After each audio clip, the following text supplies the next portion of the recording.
টাঙ্গাইলের গোপালপুরে বিএনপির প্রয়াত নেতা হাবিবুর রহমান হবি এর চতুর্থ মৃত্যুবার্ষিকীতে দোয়া মাহফিল ও বৃক্ষরোপণ কর্মসূচি অনুষ্ঠিত হয়েছে।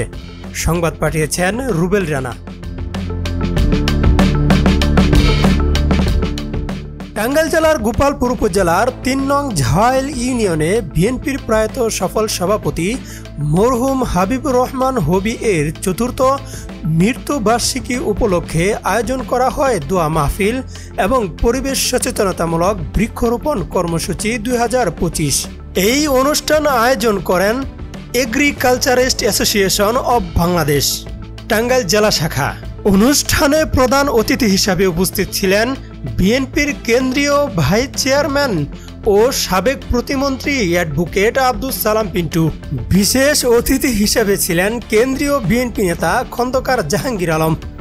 এছাড়াও উপস্থিত ছিলেন কাজী লিয়াকত আলী, ওয়াহিদুজ্জামান মিল্টন, মোহাম্মদ কাই খসরু, কৃষিবিদ প্রিন্স রহমান, বিএনপি ও অঙ্গ সংগঠনের নেতাকর্মীরা।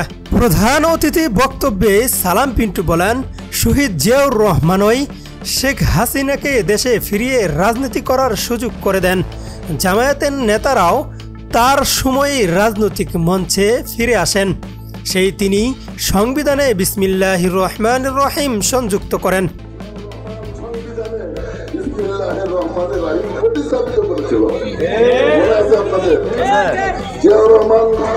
এই জামাতে ইসলামের যে বড় বড় কথা কয়, জামাতে ইসলামের নেতারা বাইরে ছিল, জিয়াউর রহমান তাদেরকে নিয়ে আসছিল গোলাম সহ, মনে আছে আপনাদের?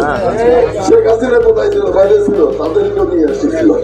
যে জিয়াউর রহমান চিন্তা করেছিল যে আমরা একটি সুজলা সুফলা শস্য শ্যামলার বাংলা করবো, এখানে গণতন্ত্র থাকে, এখানে একে অপরের ভাই হিসাবে, একে অপরের বন্ধু হিসাবে, একে অপরের কাজ ধরে আমরা দেশটাকে সুন্দর করে গড়ে তুলবো। কিন্তু জিয়াউর রহমানকে করতে দেওয়া হয় না। যে হয়েছিল কি না, কিন্তু জিয়াউর রহমানের আদর্শ আপনাদের মধ্যে ছিল বিদায় এই বাংলাদেশ জাতীয়তাবাদী দল টিকে আছে। তিনি আরো বলেন, এই ইতিহাস আজ যারা অস্বীকার করে তারা দেশের ভবিষ্যৎ ইতিহাসকেও কলঙ্কিত করছে। অনুষ্ঠান শেষে বৃক্ষরোপণ কর্মসূচি শুরু হয়। নেতারা পরিবেশ রক্ষায় সবাইকে সচেতন থাকার আহ্বান জানান। সবশেষে মরহুম হাবিবুর রহমান হবি ও অন্যান্য প্রয়াত বিএনপি নেতাদের জন্য দোয়া করা হয়। তুমি আমার মালিক, আমি তোমার গোলাম, আমি তোমার গোলাম, গোলামের বাচ্চা গোলাম, এই গোলামের পরিবার তুমি মুক্ত করে দাও।